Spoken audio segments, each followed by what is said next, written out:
From Buffalo to the big leagues, this is Maddie Tells All. Hello, friends, and welcome to Maddie Tells All. I have a special guest that I so humbly met a few months ago, and we have become friends. And I get a text message that she is in New York.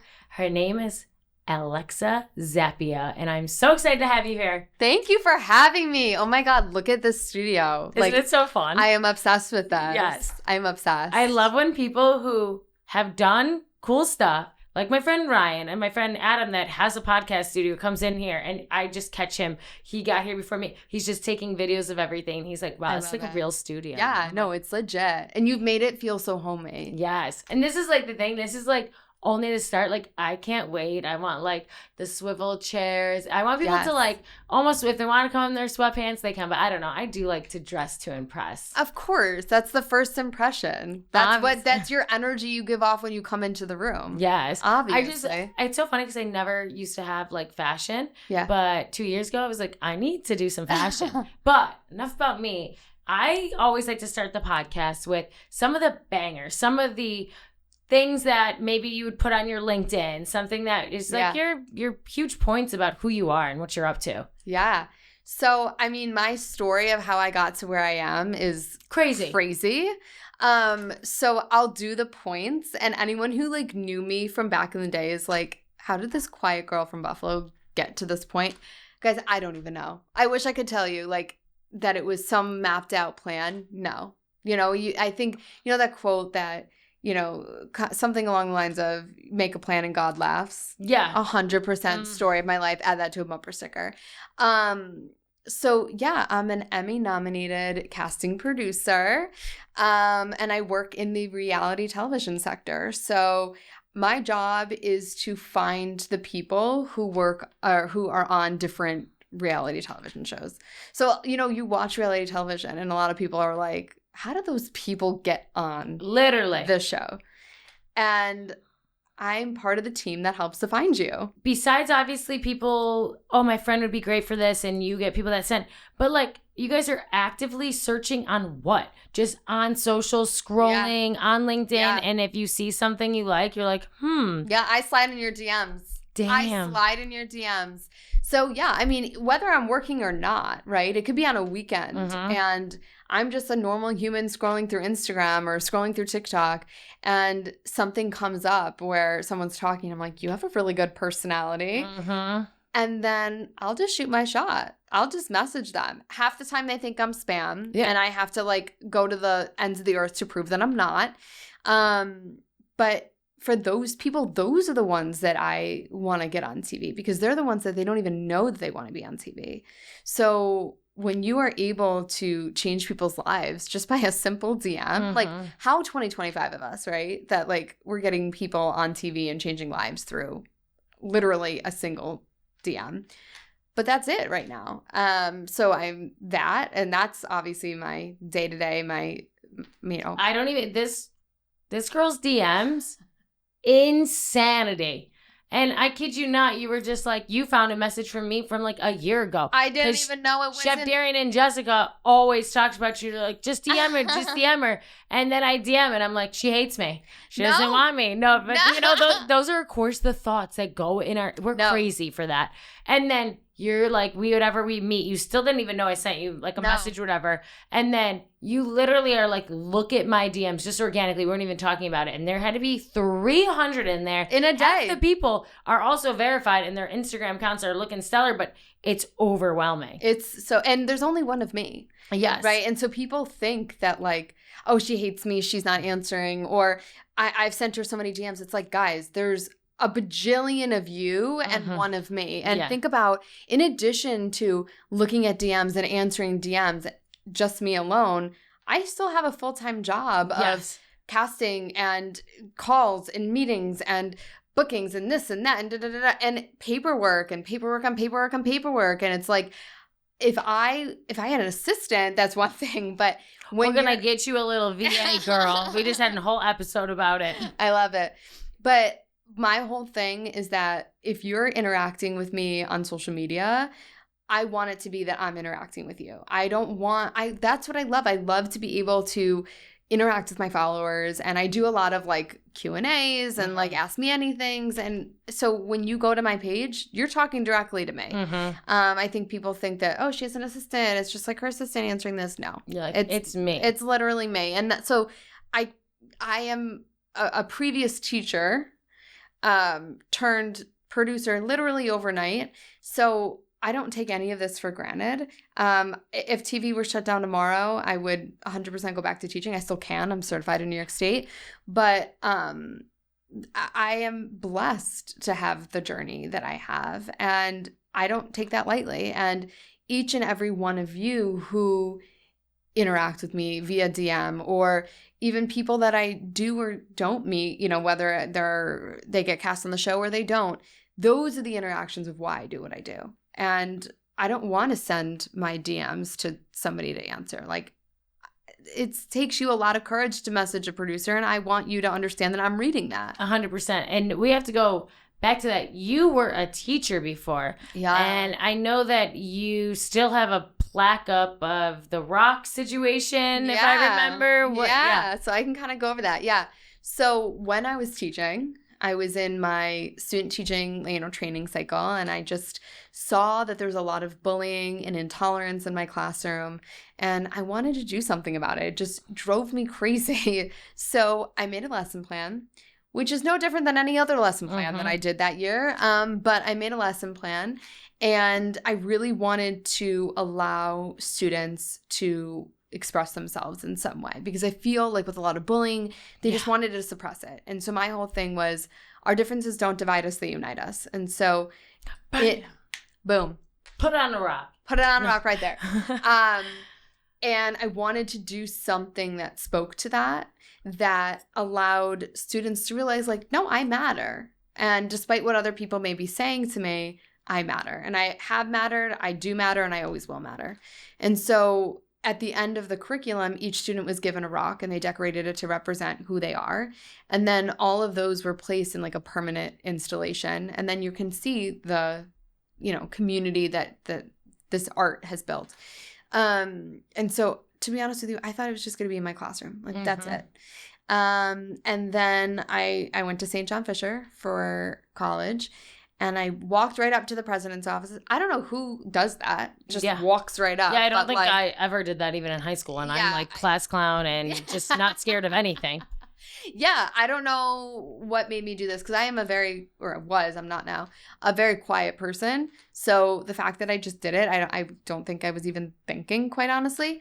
So I walked right up to the president's office, and I was like, look, I started something, and I think it has legs, and I want to do it at Fisher's campus.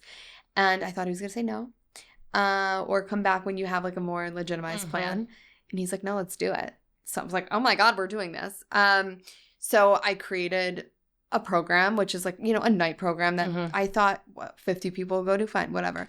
No, over 1,000 people were lined up outside, and we have a permanent installation at Fisher's campus. Chills. Yes, right? And so that was then taken to the next level.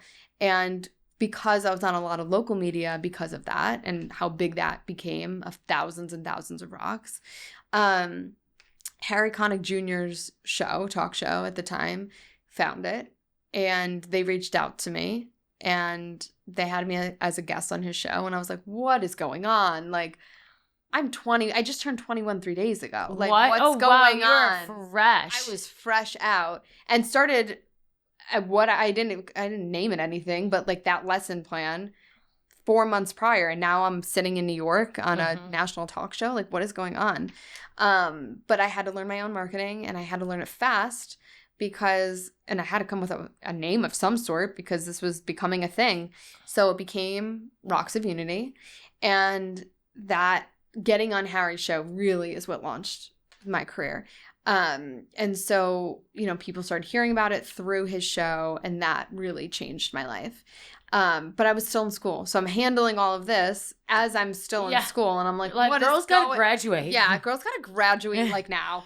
And so that just became wider and wider. I was getting booked a lot more. And then I guess it's the entertainment side creeping up in me. But I always loved entertainment, and I always loved, like, you go to New York and people are like, let's go shopping. Let's go to, I'm like, I want to go to set. Like, I want to go to Jimmy Kimmel or Jimmy Fallon. And that's exactly what my first trip ever to New York City was when my sister and I were like maybe like 13, 12, and my dad was here for work, and he would give us a little allowance, and that's what we did. We went on to a few different Today shows, all that kind of stuff. It's like fun. So much fun. I'm just not much of a shopper. Like, I'm a shopper to an extent. But if I have a limited amount of time, we're going to set. And I guess that's where it came from. And so I really wanted to take Rocks of Unity and bring it to the next level. And to me, celebrities in this world are just idolized, right? They're like put on a different pedestal.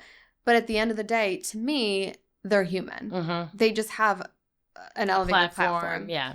And so then that started getting traction, where I made a branch of this called Rocks of Unity Rockstars, where celebrities ended up making a rock and they sent it back to me. And then those are placed, seamlessly in a garden, whatever, or an installation, whatever, so that you're able to tell that these celebrities are no different than you and me. They just have a platform.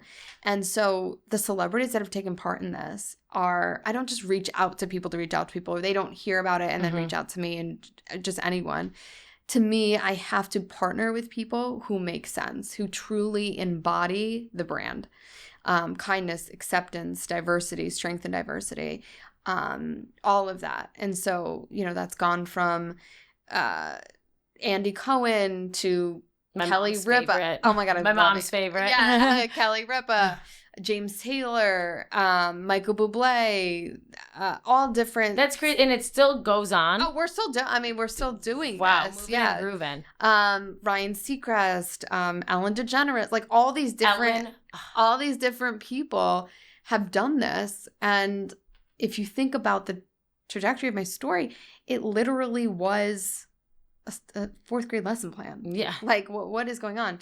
But people that I've looked up to, James Taylor, like I said, Kristen Chenoweth, who's been, there's for so many reasons am I a fan of hers. My connection to my grandfather was through her and her music, and I grew up with her. I literally grew up with her music. And to now know that people like Kristen Chenoweth, James Taylor, Andy Cohen, these people that I've watched or listened to growing up now support what I do. So they saw all the videos and all the shows that you were on, and then they were like, I want to sign in a rock. Or I've somehow gotten to a partnership with them and reached out to their managers or whoever. Such an easy concept, but I feel like it's so amazing, and it's their own personal story on the rock. They can either sign it, they could add a story to it. James Taylor literally made it into art. Of course he did. Yeah. So whatever you choose to do, but that is your thing. And so taking that again one step further, I'm just bringing Kristen Chenoweth back into it, but in the last couple of years, our family's gone through major loss. Yeah, 3 losses. 3 losses in 3 years. So, my stepdad and both of my grandparents. And both of my grandparents raised me, along with my mom and, my stepdad. So that was very hard. And so part of the Harry Connick Jr. segment is the whole audience surprised me, and they all 200 of them made rocks and mailed them back to Buffalo. So I had all these rocks, this mailman's like, what is going on in this box, right? And I had all these different rocks, right? And I wanted to do something that really touched on my story and brought these rocks back to where it started, which was Buffalo. And I was trying to think of a place, and I'm like, everything makes sense, but it wasn't the right feel. And then the pandemic happened, and then we started going through all these losses. And we basically, fortunately or unfortunately, however you view that, basically lived in hospice. And so now I took those rocks, and along with other ones as well, and moved them into a permanent installation in hospice. And I didn't, obviously he passed before we did this, but I wanted something to resemble my grandpa. That was like a big thing. And I couldn't, I can't, revive him from the dead. I wanted him to do a rock. Superpowers aren't in yet. I'm not, yes. I can do many things, but that's not one of them. And so I reached out to Kristen Chenoweth and to her team, and she did a rock for him. Oh. And so she signed it because our connection was with music. Yeah. And with her music specifically. And he introduced me to her music. So his mark is left in hospice where he passed by her rock that she signed. I mean, I love that. You can go back there. So fast forward, I need to know an incredible story. Thank you. Me and you have talked about all this before. Insanity. But it can only make you work harder and want to prove everyone and just prove them right. Or not like, you know what I'm saying? Make them happy. Proud of you, everything. So fast forward, when is the phone call that you start going into casting? Crazy, I know. Yeah. Crazy, I know. So I ended up through just all of this, right? Connecting with a producer. Didn't think anything of it. Very nice person. Love her to death. Her name is Danny. And she was like, would you consider national TV? I'm like, no. Far away from it. She's like, no, but you would be good at it. I'm like, I don't know. I don't know how I feel about that. She's like, look, send me your resume and then we'll be in touch, just keep in touch. I want to keep you on my radar. Fine. Didn't think anything of it. I'm at home, during the pandemic when we did those like at home workouts, those Mad Fits and all the Chloe Tings and all this stuff in your living room. Wait, you follow Mad Fit too? Yes. My girl Madeline? Yeah. Oh, that's literally my mom and I during the whole, I was in the best shape of my life. That girl was Mad Fit? Yes. Oh, I love her. Yeah. Her booty, I'm like, yes. Yes, I would do Mad Fits all the time. So funny. In the middle of a Mad Fit video, I got this call, and I don't usually answer. Now I do. Random calls prior to what I do now. And I answered it, and it was one of the producers over at Don't Forget the Lyrics on Fox. And they're like, can we talk to you? I'm like, yeah. Sure, I like to talk. Let's talk. They're like on Zoom. I'm like, can you give me like a little bit? I got it. Hold on. They're like 20 minutes. Let's hop on Zoom. So I'm like, okay. Never said it was a job interview. Never said it was anything. They just said, can we talk? I'm like, okay, cool. We're talking about reality television. Didn't think anything of it. That night around 11 o'clock, I get a call back from them, and they're like, we love you, and you start tomorrow. And I'm like, doing what am I doing? Yeah, right. I didn't know this was any sort of anything. I thought it was just a conversation. And they're like, no, you're producing. And I'm like, what? So for the trajectory of my career, do I credit Raina Aploff and Alyssa, because they have done, Alyssa Grant Kenny and Raina Aploff really saw something in me that I didn't see in myself. Really, to be honest with you, I was a quiet girl from Buffalo and have had nothing to do with reality television. I love reality television. Don't get me wrong. I mean, that's my guilty pleasure. But producing, they saw something in me that I didn't see in myself. And because of them, they took a chance on the small town girl from Buffalo and said, you have it, and you don't know you have it. And so, put it on a rock. Exactly. And so they're like, look, here's what you got to do. It's like 11 o'clock at night. They're like, you got to make an email, something like that. Zappia casting at Gmail, something. I don't know. Yeah. Let us know when you make it. We're going to send you all the grids, look it all over, and we'll see you on the meeting tomorrow. And I'm like, okay. So fast forward, Zappia casting is now like, I guess you can say the brand, my handle. I don't know what you want to call that. But it's because of them that, I didn't know what I was doing. And yeah, so give people the back, like you're producing a show. What is the show about? So Don't Forget the Lyrics is a game show. Okay. So you were one of the producers on it? Yeah, I started off as an assistant and then worked my way up. And then I really thought, like, okay, like I'm just going to do one show. It's going to be one of those like fun facts that you put on like Two Truths and a Lie. I worked on a reality television show and that was it. And then I'm like, I'm going to go back and doing what I was doing.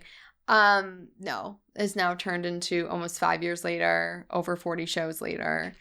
Dating shows, game shows, food shows, competition shows, everything, home shows, everything under the sun do I work on. And I'm just blessed. And I feel like because of that, have I been able to learn about myself and become who I am today, who I love. And I mean, if you knew me then, you would be like, oh my God, this quiet girl from Buffalo, like what? But if you know me now, you're I could see you just like being all like nerdy and smart in school. I was just like, you're probably a great student. I was a great student. I did what I was supposed to do. I had a lot of friends, but I did what I was supposed to do. And I didn't get out of line. My brother, on the other hand, he was like the class clown. Like he didn't care. Maybe that's why you and I bond. Yes. Because, like, I was the class, I'm like the wild one. Yeah, he was definitely of the two of us, he was definitely the wild one. And now he lives in New York. He lives in New York. Wait, exactly. so are you seeing him? Or is it just a drive-by? No, just a drive-by. Okay. He's actually in the Hamptons this weekend. So I'm not going to see him there. But he'll be home next week, so I'll see him then. But yeah, no. So, I mean, my story is just really the saying of, you know, you just have to say yes. And I was saying yes to something I didn't even know I was even saying yes to. I think your title for the podcast, like the hook is going to be like teacher to Emmy winner, producer to casting director, and people are going to be like, what? It is crazy. It is really crazy. But, you know, my grandfather, I don't even know if you know this, he started our ABC affiliate in Buffalo. What is it? Channel 7. Oh, okay. WKBW. So he was a station manager there. So it was in the blood. It was in the blood, but I didn't know. That was always his career, not my career. That's how I viewed it. And, you know, he's inducted into the Buffalo Broadcasters Hall of Fame, and he's done a lot for our city.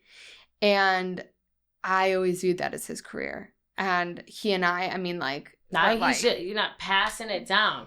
And, well, that was the conversation in hospice. Ugh, so like... And if we're going to go deep, we're going to go deep. But that was the conversation that was in hospice when I wasn't even in this industry. I started dabbling in it.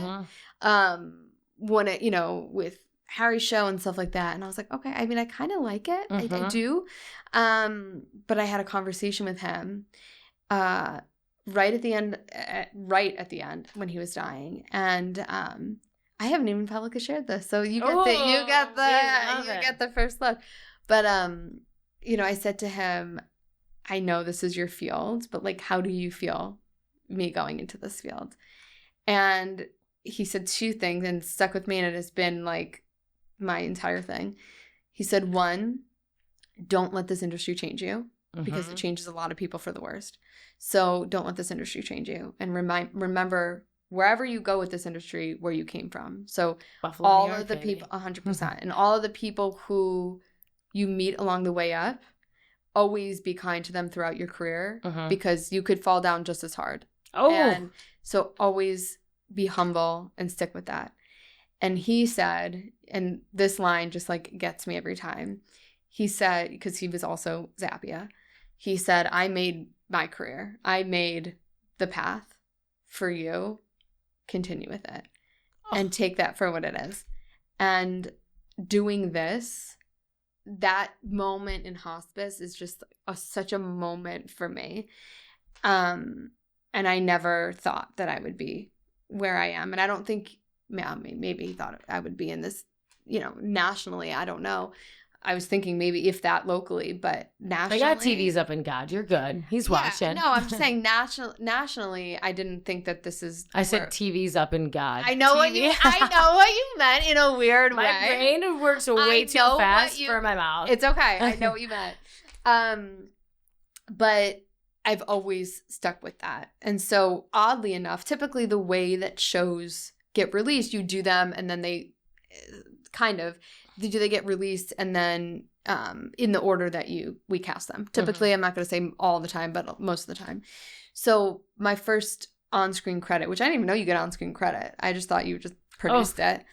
My first on-screen credit should have been Fox, and then the next station should have been ABC because I did The Hustler. For whatever reason, was it reversed? And my first on-screen credit was ABC, which is his affiliate. So it was like complete full circle. Full circle. Yeah. So obviously you've worked with some amazing people, but it's so crazy because you're also in the casting seat where you are betting some of these people, finding them, interviewing them, then giving them to another company to make the final decisions. Put them on the show. Who have you watched just completely glow up? Yeah. Okay. Well, one, Latia Gar. From Grand Season of The Bachelor, randomly found her, and she and I just hit it off, like instantly hit it off. And she's my girl. She is my girl. And to watch her throughout Grand Season, you know, when she started off, she's another one who didn't even know she wanted to be on TV, right? But she made it all the way through to Final Two.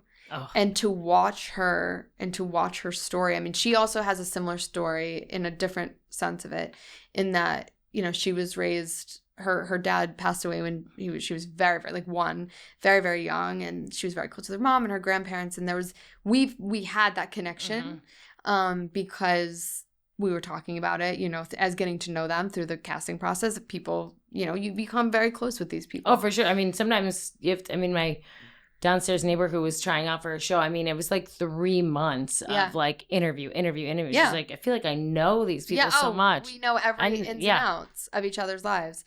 So we've had these conversations of, you know, growing up with grandparents who are like our parents and whatever.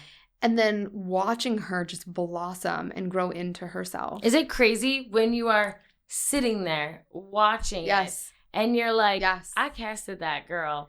And yes, but it's less of that. It's like, so yes, I'm like so proud, but it's less of that and more like you're watching. I don't care if you're 77, 17, 27, you're still in my world, my little casting world. You're like my little kids. And it's like, oh my God, back to the teacher. Back that's to so teaching. funny when I think about it. Yes, because when you're a teacher, you get to watch your children grow. Yeah, and that's what it is. It's like even those who make it on to TV, or those who don't, and just watching their growth throughout this process is incredible. And you can be a part of that, and you're able to watch that. So for the people that you don't even, you know, you build this connection, you don't know who comes into your life for whatever reason, and you're watching people grow on screen. You're watching America, hell, not even America, the world, just in general, especially The Bachelor,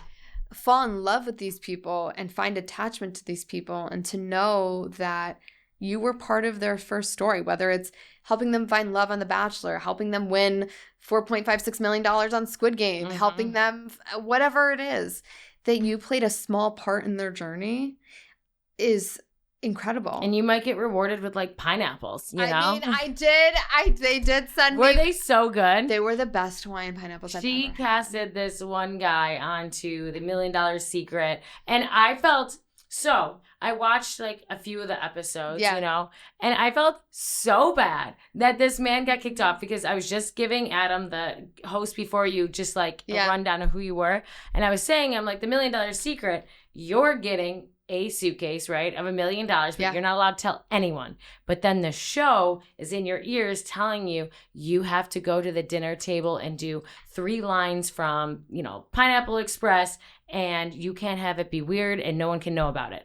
And so sometimes it comes off super organically, but the guy, the older, what's his name? Harry did not have the $1 million. He was just being Harry. Himself, goofy, and they're like, he's being weird. He's being a little too friendly. Because I think he just wanted a hug from everyone. Yeah. He wanted everyone to pray before dinner. And they're like, so normal. And they're like, he's the millionaire. He's the millionaire. And he's like, I'm not the millionaire. And they kicked him off, because I hated the part that I did not like about the show is simply because Harry, he was doing nothing and he gets kicked off. Yes. All because that's the point I didn't understand. And that's part of the show. And that show, I love that show. Yeah. That show, and any show. I mean, the reason I'm in New York right now is for Sam Hubbard, who I personally didn't even find Harry, but Sam, who has become a very close friend to me, just at first through social media, and then we've met outside of that and whatever. And the magic of, you know, reality television in general is the being able to connect with people. And she was really open about her story. Yeah, I remember the episode of her talking about all of her miscarriages. Oh my God, she's had like 7 miscarriages in the last 3 years. Insane. In 3 years? In 3 years. And she just has such a beautiful family. And we became really close, and she's pregnant, and I'm here for her shower. I know, and you're like literally helping, doing like name tags, invitations, like you're in it. But I wouldn't change that for the world. Do you think, and I know probably the answer to this, I feel like it's our Buffalo hospitality to us, and people get so thrown off. Yes. And I'm like, when will you understand that like it's okay to be a humbling, kind person that wants to help. Yeah. And it's so crazy because like I have my car in New York, and if I'm already driving around and I'll be like, oh, does everyone want to ride here? Does everyone want this? Like, and I'm like, I never want people to think I'm coming off as like begging for friends or needing this, or like it's just who I am. Yeah. And I know right there, like it's not like you could have just came in for the baby shower, but you're like, no, I'm invested. Like I'm gonna help. I'm already here. And that's just something like I have a hospitality background. I don't know. I feel like teachers, I mean, you just like, everyone needs to do a year of hospitality and maybe a year of teaching. Yeah, yes. Because you really, you got to not only deal with students, then you got to deal with the parents. Which is even worse, but yes. So, I mean, you're the perfect job for this. It's like arts and crafts with you putting together an event and doing name tags. I love it. And in casting, right, you have to be so organized. You have so many people like that you're in charge of. I don't even want to know how you remember names, because you at this point have had, I'm sure you've casted for people in Buffalo, and then you've had to see faces or run into people. Oh, yes. And you're like, oh my God, what's her name? What's her name? Are you good with names? I'm very good with names, and I'm very good with people's life events and schedules. Mm-hmm. I was texting somebody who I was looking to cast for a show that I'm doing right now. And it was she was going to, I don't know where, for her son's wedding. And I texted her that weekend. I was like, congratulations to you. I talked to her weeks before that. Congratulations to you and your family and to your son on his wedding. She's like, how in the world did you remember that? Like, that was 5 seconds in a conversation weeks ago. I'm like, that's just part of my job. Like, as a producer, I need to, and I want to. I am invested in you.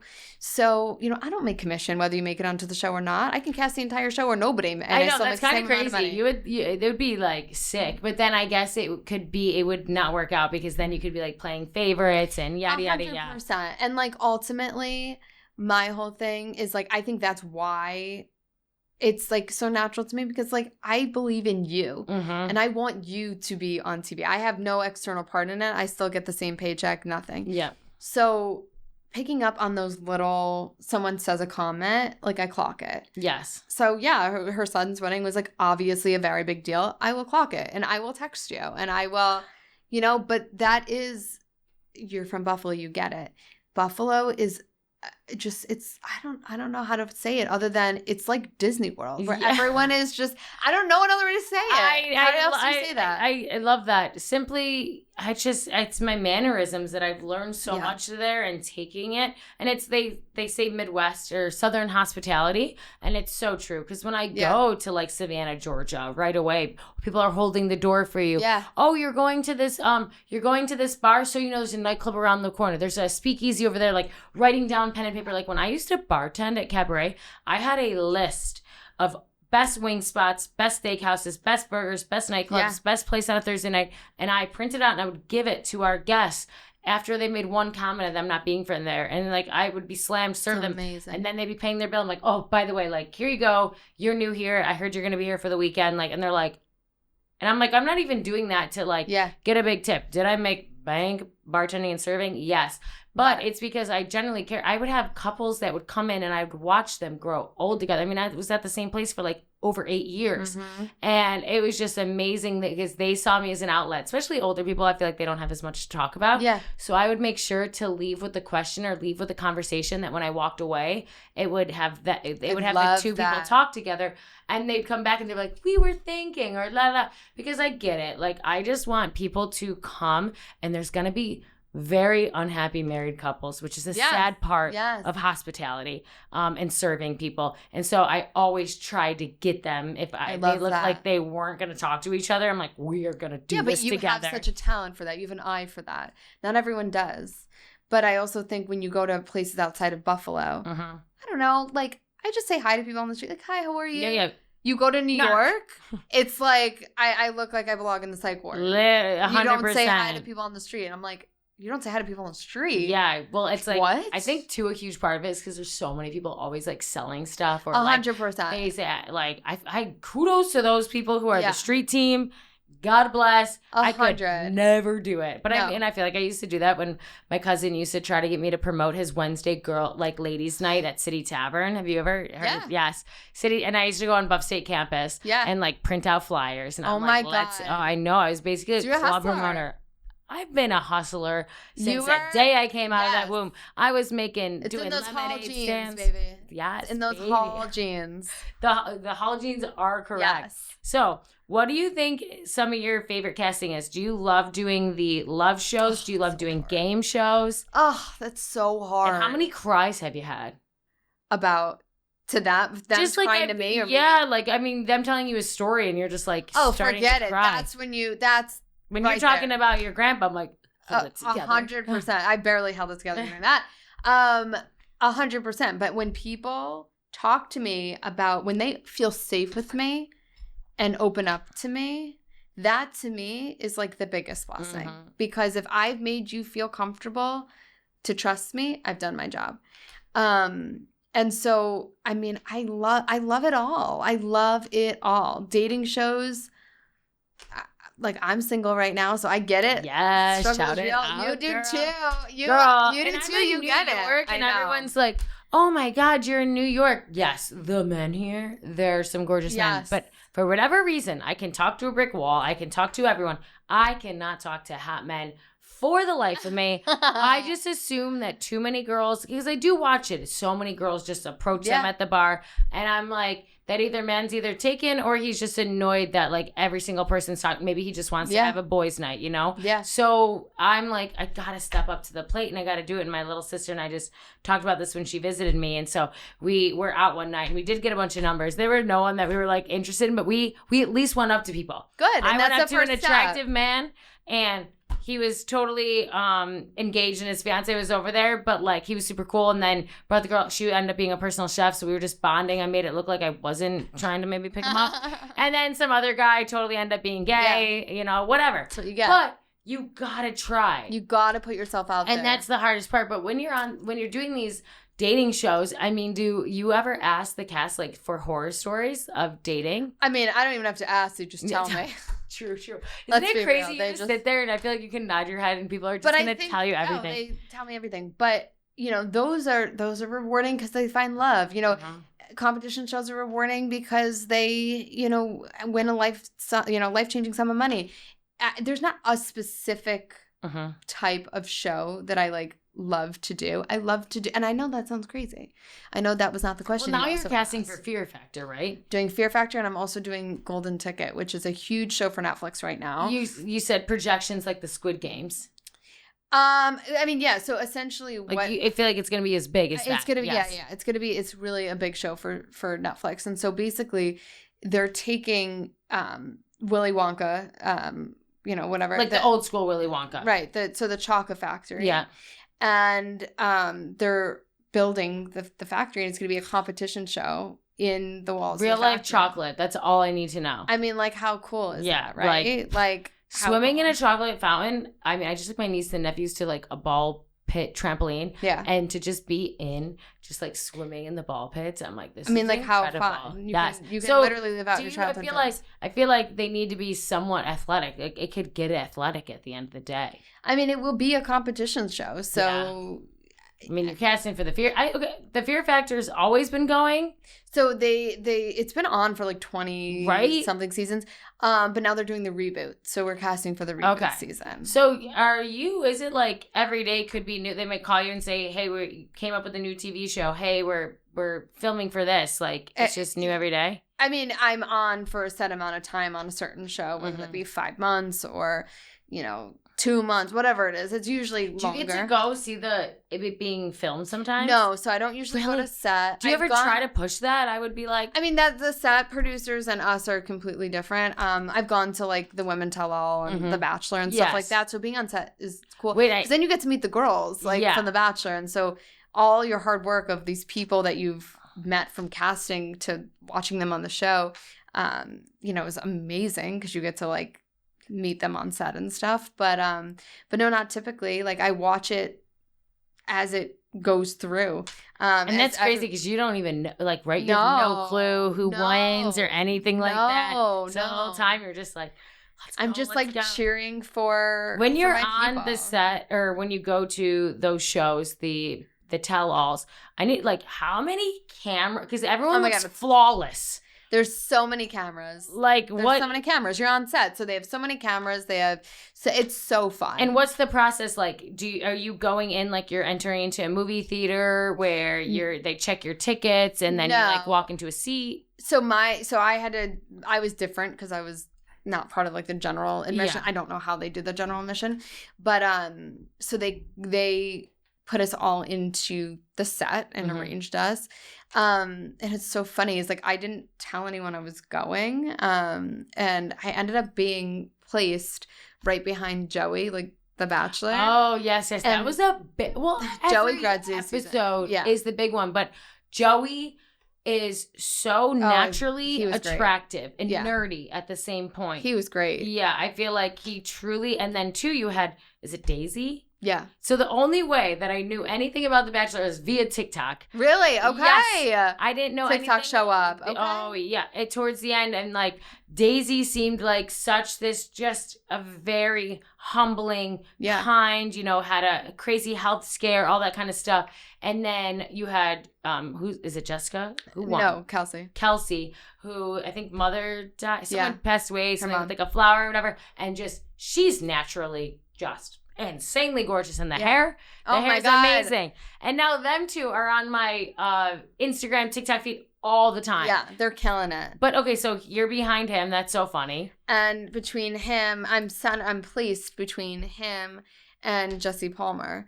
So, obviously the episode was taped, and then the episode airs, and everyone's texting me like, oh my God, your doppelganger is on The Bachelor right now. Are you watching? I'm like, guys, that was me. You were like in the background of it? I'm in every single shot that shows Joey or Jesse. I feel like we haven't taken any clips and reposted that. I love it. My God, you're so it's humble. Funny. That would have been on like my LinkedIn. Be like, it's so funny. It's so funny, and like I just like let it pass. Yeah, I know. And nobody knew, and then it was the flood of text of like, I don't even want to see the DMs either again. This is you, or you have a twin that you had no idea. I'm dead about them messaging saying the doppelganger. Yeah. Like, did you know we have a doppelganger out there? I'm like, yeah, like it's me. It's me.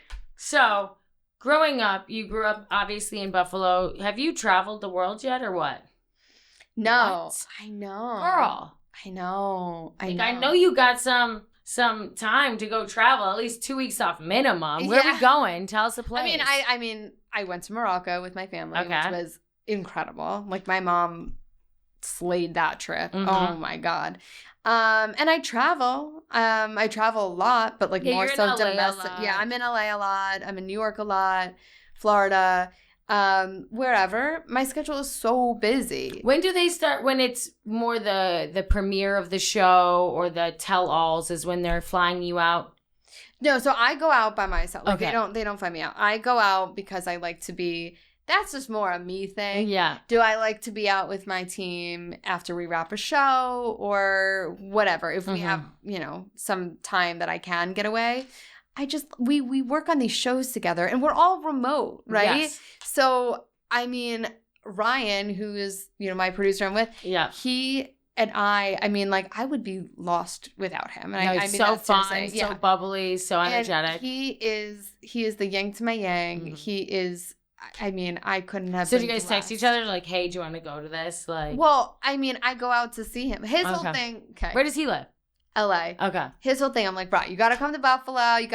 So his whole thing is. You got to convince him to go to Toronto and then Buffalo, and it usually gets him. Okay. So that's. Saleswoman in me. Right.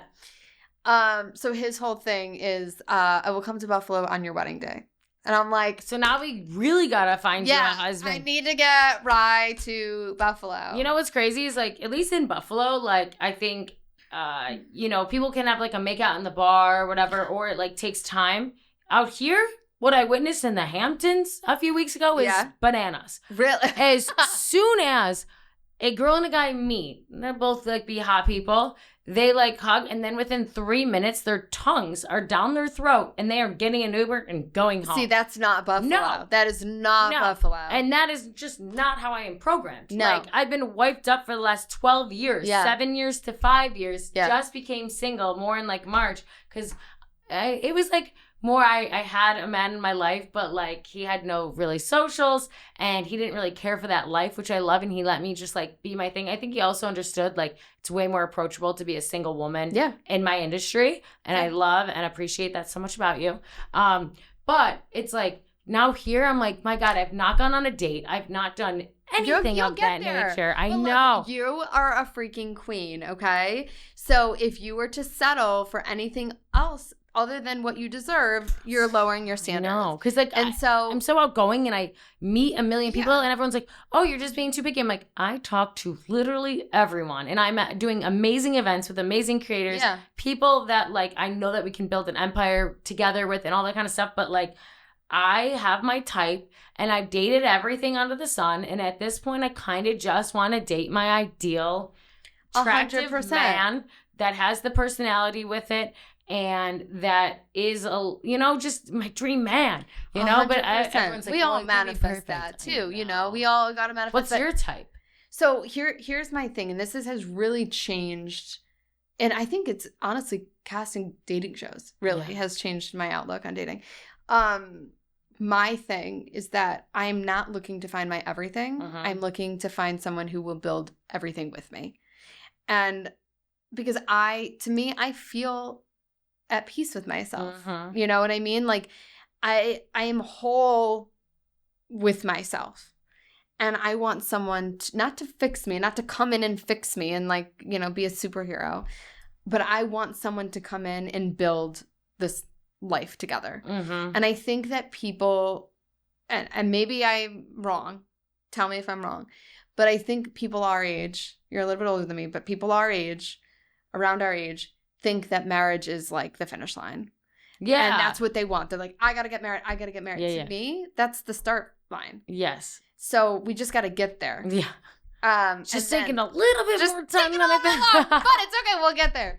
But that's the starting point. And like, I want to have someone to build that with. And whatever that comes, however that comes, I mean, I've always been this way where I am just not a patient person. My mom always used to say patience is a virtue. And I'm like, I'm not patient. I guess I have no virtues. I am not patient. I am not patient. Especially like, why are you walking so slow? What's taking you so long? I'm not it's patient. A problem I've definitely had in my relationship. But like, I'm a person who can get ready so goddamn fast. Yeah. And I just like don't have patience for that or dumb questions. Yeah. 100%. When I have parties at my house, I literally put up signs that say free water, hang your coats here, purses here. Wait, I love that. Because I don't want you to come up to me at the middle of the party and say, do you have a bathroom here? No, I have an outhouse. Go pee outside. Like, you know what I mean? Oh, do you have any water? There's a sink right there. There's a Brita in the fridge. Make yourself at home. I'm throwing a party. Oh, wait, I love that. Yeah, I don't want anything. I just want people to walk in. And it's so funny because the other day I went to my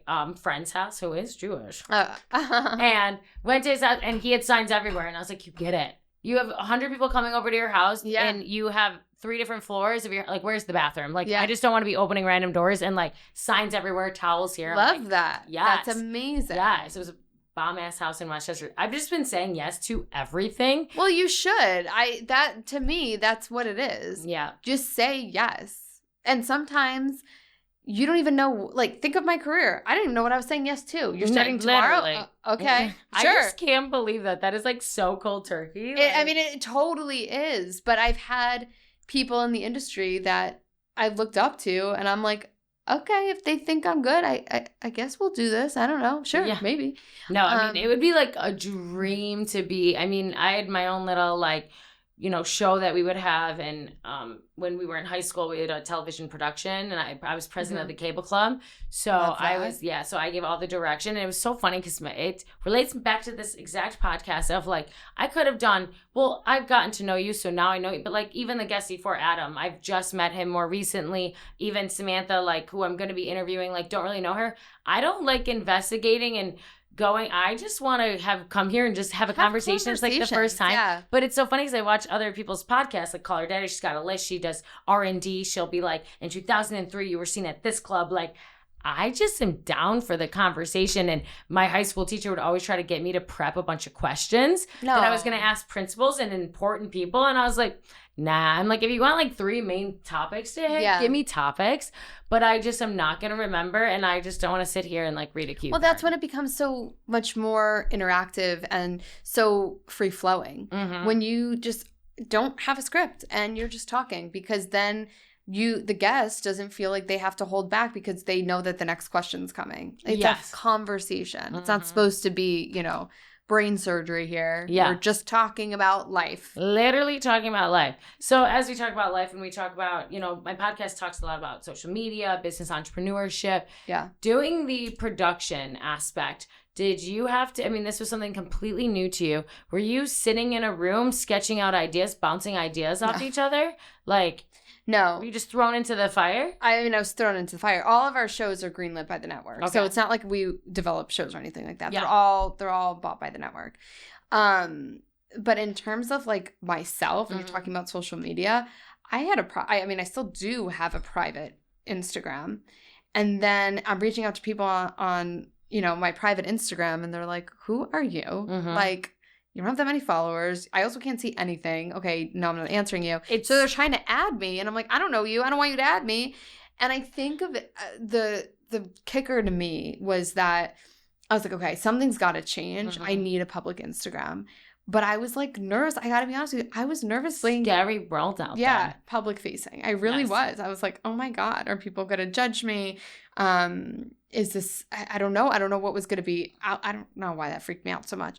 So I withheld it. And then I was finally like, okay, I have to make a public Instagram. Like, it's getting to like 3 shows in. This is getting ridiculous. So I did, and like, knock on wood, like, I haven't like received hate, and I haven't received, and I don't know why I was so scared of that. Well, because the world of trolls, and that's a question 100%. That I was wanting to ask from day one. I know that you've built relationships with some of these people. Yeah. And they have dealt with cancellation on an insane scale. Yeah. I've been quote unquote canceled 3 times. It's only grown my platform. And it's so crazy because I've had people come up to me and be like, you did not know that I hated you, and we're at the same event for the last 3 hours. You're hysterical. You're so kind. And I apologize. And I'm like, that's to me crazy. And I just always block and I move on. But one time though, I got canceled so bad, and I didn't leave my house for like 3 days, and I was about to drop a huge clothing line. I was depressed. And people have like over 100 DMs, and what people were saying to me because of what they didn't like about this place that I went to, and they didn't like his perception of something. That I don't know this person. I'm not best friends with the owner because I just went and supported a restaurant. Like, it was insane because 100%. They were relating it back to personal experiences that happened with them, not even with the owner, personal experience that happened with them, that they're trauma dumping on me. And I'm like, well, that didn't happen to me. So how am I supposed to look at that 100%. Picture and see that view? That's a whole story. But I'm sure some of these people call you and ask for your advice. I tell them, I am not just your producer until you go to set. I am your producer for life. And I mean that seriously. Take me up on it or don't. But that is always my thing. And, you start in the world of reality television, and you think you're just going to be on for a show, and you realize your whole life has now changed. Whether you're on one episode or all the episodes, you're a public figure now. And so I'm here for you. Call me at whatever time if you need to talk. And good, bad, or indifferent, too. Like, we're not just talking about negative. But good, bad, or indifferent. And to going back to your point, and I mean this genuinely when I say this, I think because you have this brand of like Buffalo Food Slut, and you are that influencer that, and this goes with reality television too, that people think that they know who you are because of what you post. Oh yeah, and it's crazy. Right. But people also don't understand that what people post is their highlight reel, and you're comparing your background footage to other people's highlight reels. Ooh, I like. And you're posting the most highest curated content of ever. Course. Not, who wouldn't? You know what I mean? Who wouldn't? Not any of like the bad stuff and the hustle and drive that went into 100%. Doing that, and the hours of freaking editing that goes into 100%. And so, the fact that you've built this brand of, Buffalo Food Stop, Madeline Hall, that's amazing. And I'm not discrediting that. But that's a segment of you. Mm-hmm. And for all the trolls who only see BFS and the influencer Maddie have no idea the true down-to-earth, amazing person that Madeline Hall, the person, I'm is. like crazy down to earth. But that's, people don't see that because they think that they know you from whatever. Or how people like will message me on Instagram. They're like, "Oh, I saw you in an event, but I was like too nervous to say hi." And I'm like hosting the event. I'm like, I want people to come up. I'm hosting an event because it's on my platform. And I'm like, do you not like? And I started posting videos of that, letting people know. I'm like, I am not shy, guys. No, come up to me and say hello. Yeah. It's weirder if you send me a DM after. Yeah. Like, I try to go every single day to just meet someone new. I mean, yesterday there was a girl at the subway. The train was taking forever. She had a to-go box. I had a to-go box. And I was like, how's your dinner? What'd you have? And she's like, what? And I was like, we both went out to dinner. What'd you have? And she's like, oh, I had a Jamaican stew. I was like, I live, in this area where it's a huge Jamaican population. I go to this one place and yada, yada. She knew exactly and then we sat and we chatted the whole entire train ride. I love that. Gave her my business card. I'm like, girl, text me. I'm like eagerly always trying to find friends. I love that. I'm like, do I have a card that's just say, because my business card has my personal number, so I just organically, but I'm like, does it look like I'm like trying, because this is like the 4th time I've given someone a card in the subway and they are not texting me back. And I'm like, no, but I think it's because you're so naturally human and so whether it's you or other people, these internet trolls, they have nothing to lose. They hide behind a screen all day. They sit in their parents' basement. 100%. I'm concerned. They have nothing to lose. And yet their words hurt. So words deep. Hurt. And so... Did you see? I mean, you saw. I saw last week. Oh my God, I saw your thing. Whoever that person was, girl calling me fat, my jeans are popping up. Why I was wearing cowboy boots at a country concert? Are you kidding me? That kind of stuff doesn't even faze me anymore because I'm not fat. Why put it out there? No. Why? Did you ever see what the guy said about me? My dad posted on LinkedIn. Oh, yes. You told me about that. You told me about my dad. I was like, I sent that to my mom just being like, LOL. Because I didn't even care. And then my dad takes it. And this guy sent me 7 messages. Oh my God. And they were just so crazy. And my dad goes on LinkedIn and puts it on there and puts in quotations. My daughter did not suck her way to the top. Because that's what the guy was saying in there.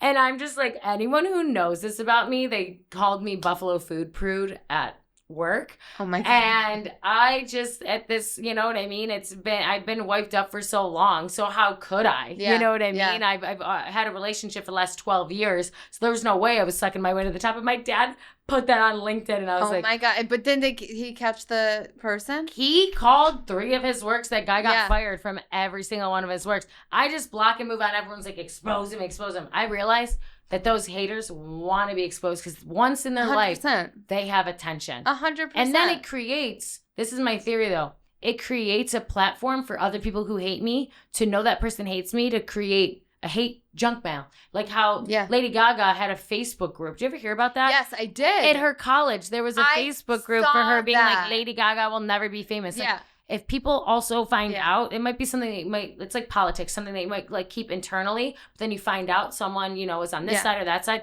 It's creating a platform for haters to just build an army, and I don't want no army being built. But so I just move on. Why in 2025 is this still a thing? Happening. Because I can find your work. I could have took that. I mean, it was a picture of him and his son. I could have blasted him. I could have. Well, my best friend Lainey, she did find his mom. Lainey she did find his mom and dad and did send him a message. But I had about 7 other people say that they found his parents on Facebook too, and they sent messages. And I was like, "Get it, girl." But how crazy is it that this is the world that we're living in, where internet trolls are just so prevalent and writing nasty things on people's platforms, and it's like, just keep your mouth shut. 100%. Who asked for your negative opinion? Who keep it's it to always yourself. like user 6537. Right, 100%. TikTok is always. scary. Oh my God. Chef Darian will be the first one. He's like, I don't really go on TikTok, or I post it, I don't read the comments. He's like, everything. Anytime I post, like, I have multiple videos of him on my page with like 2 million views, 7 million views. And they're always, that steak is overcooked. That scallop is overcooked. You're not there eating it. Last time I checked. Right. So how are you to tell me if it was freaking burnt and or not? again, if you're going to make a negative comment, like, keep it to yourself. And also to degrade Chef Darian, who couldn't be any more humble and down to earth and an amazing person, an amazing dad, an amazing friend, an amazing chef. He does all of his own grocery shopping. I know. Like, all the time. Even for the restaurant. You see him at Wegmans, you see him at restaurants, Tops, Broadway Market. Like, he's there. And he doesn't need to be, you know, he does things out of the goodness of his heart. And yet you're criticizing one thing that isn't true. It bothers me. I know. It just bothers me. So that's like, if I could give any advice on hatred, it's always just to block and walk away. You can't investigate. Don't repost them. Don't engage, you know. But, you know, how can you not read it? You know, when people say, oh, don't look in your comments, you're only human. Yeah, and also, I only human. Comment back to every single one of my comments. Yeah. I think it's something that's huge. So, as we wrap up, I love to talk, you know, we talked a little bit about social media. You've watched some of your clients. I don't know what you want to call it. What do you call them? Like, what are they? Casting people? Yeah. Whatever they are. Members? You've watched them go from literally just being a small town gal to being a superstar.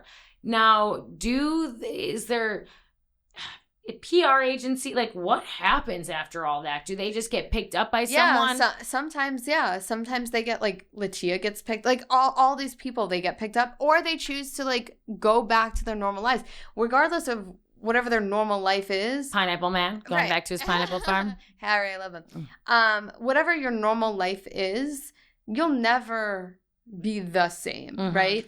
Because you'll still be in the platform, in the public eye, so you're never going to be going back to your normal life. Some people take that, get signed by an agency, do stuff like that. But ultimately, like, once you have this platform, you can choose whether you enter that world or not. It's up to you. And it's so amazing to watch some of these people become entrepreneurs. Obviously, you can have a platform and you become an influencer, but it's about taking that influencing and turning it into a brand and turning it into something that's building community and relationships. So have you watched any of your, like, you know, launch some kind of crazy brand? I mean, in terms of, like, brands, I mean, they themselves have become influencers and are kind of, like, all over the map in terms of, you know, brand deals and New York's insane here. I'm not flooding. even just, right. Yeah. And I'm not even just in New York. I mean, it's like everywhere. Yeah. You know, I'm casting everywhere. So the influence that people have. And one thing that I do pride myself on is that I really try to find genuine people who don't even know that they want to make it on TV, but the heart of the heart of the heart. You know what I mean? And it comes down to that. And so these people still keep in touch with me after the show. And so going back to $1 Million Secret, I was at dinner. I actually took Corey Niles. He was in Buffalo, and I took him for wings. Right. Where'd you go? Barbell. Yeah, so good. Barbell. Shut that place down on a Monday night. I gotta be honest. We took him for wings, and he's like, I gotta show you something. And he had, I mean, when I tell you, thousands of DMs. I mean, like, you think I have a lot of DMs, and this guy was insane. Thousands of DMs. And he only had one pinned, and that was mine. And I was like, oh my God, Corey, that's really nice. He's like, do you understand why I did that? I'm like, no, honestly, I don't. He's like, because of all of these thousands at the bottom, it started with you. And that just serves as a reminder to me of where I got my start. I'm like, okay, well, now that I'm crying. Literally. Now that I'm crying. That's deep. Put that on a rock. He went there. But it's people like that. And those are the people that I love, that have become people that I just found on a DM, you know, on Instagram or TikTok. I found Corey, happened to be on TikTok. He was a builder in Toronto. Found these people on TikTok, and they become... I don't know. What is Corey from? I don't know the name. $1 Million Secret. Oh, Sam show. Okay. And these people that, I find as just part of a cast have become, you know, close friends to me. And like I said, I'm here for Sam Shower. Sandra Rabati from Joey's season The Bachelor. We went to the Bills home opener last year. And to be able to have inform these relationships. Renee Ash, who's not even someone I found personally myself, but she was on one of the shows that we did casting for, Love Undercover. I mean, she and I have become so close. And I couldn't imagine my life without her. She just came and stayed with me in Buffalo for a weekend. She booked a trip the week before and was like, let's go. Let's go to Buffalo. Love that you can bring these people who are now in everyone's eyes, celebrity, Netflix stars, reality TV guests, bring them to Buffalo. Yeah. And, okay, favorite pizza place? Oh my God. Okay, so don't do this because, I gotta do it. I know. You can say 2. You can say 2 or 3. Like, okay. I got options. So, what is that Italian one? It's by UB. Like, Bocce's is fine. Is it with an S? No, not Santora's. Oh my God. Forno Napoli. For like Italian, okay. like brick oven Italian. Oh, okay.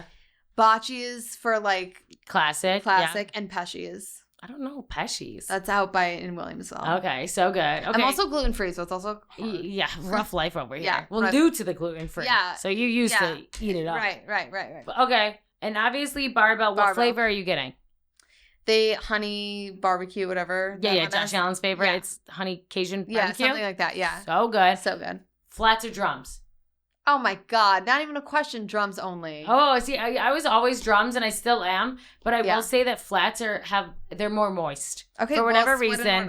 Okay, no, I still drums all day. It's like that little nub that's on it that I could like rip off, dip. I'm like, hey, now I want wings. I know. I found a place that actually had bomb ass wings called the Windsor. The Windsor. Okay. Abigail was hosting the HBO Hard Knocks, which Hard Knocks was so good. Yes, okay, I need to watch it. Oh, you haven't watched it? No, not yet. God, we just had it was so cool to have HBO in New York. Yeah. Eat chicken wings. We had some fans there. We had some Abigail fans, some BFS fans. I love it. We had a chicken wing eating competition, which was saw incredible. That on Instagram, yeah. I was just doing it. I love it.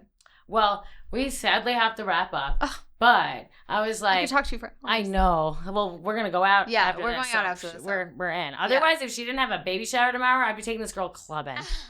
I'm like, Sue, woo woo. Let's go, Maddie. So, yes. Any final words? And 2, I'm sure there's so many people that watch this that are really wanting to be on reality TV. Can you give any little advice of like either what you guys are looking for or how you've mentioned before, backdrops? Yeah, so here's the thing, and everyone hates my answer because they think it's like a fake answer, but it's really true.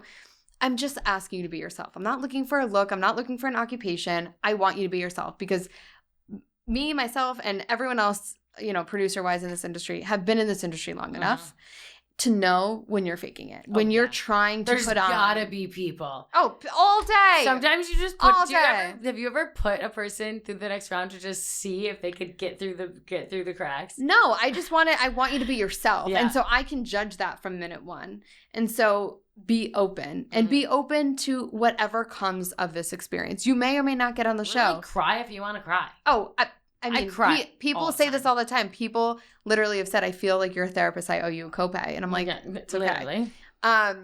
Be yourself.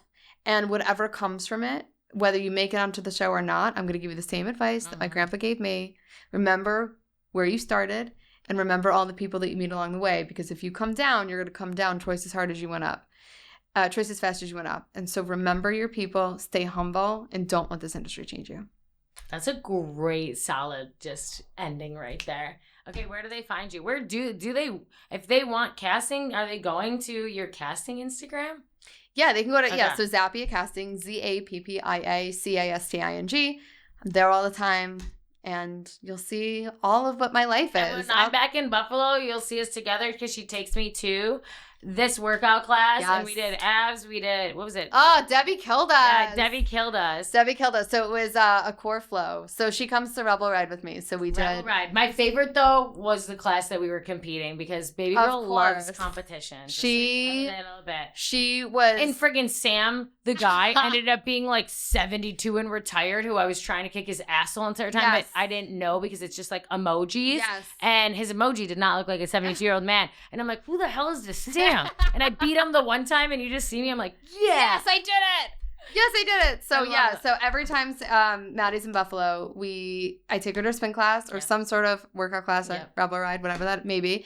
And we go to Darian's. Yes. I know. That's just. I mean, come on. That's what. Last time the trip. It's so hard. When I go home, I have to go for 2 weeks. Honestly. Yeah. During the bill season, I'll be home a little bit more, which is great. Life happens so fast, and then I have nieces and nephews that I'm trying to juggle, and family, and took my grandma out. But thank you so much for coming. God, of course, thank you for having me. I literally will see you in like 3 weeks for the home opener. Which is so exciting. Woo-hoo. Let's go. Are you gonna go to the home opener? Yes. Okay, good. Yes, right. baby, go Bills. Yes, baby, on that go night, Bills. Go Bills. Go Bills. From small town roots to the big city hustle, remember your past doesn't define you. Your passion does. If something hits home today, share it, tag me, even write in. Be a part of this community. This isn't just my mic, it's ours. Check the episode description below for all the links. Until next time, keep building your empire your way.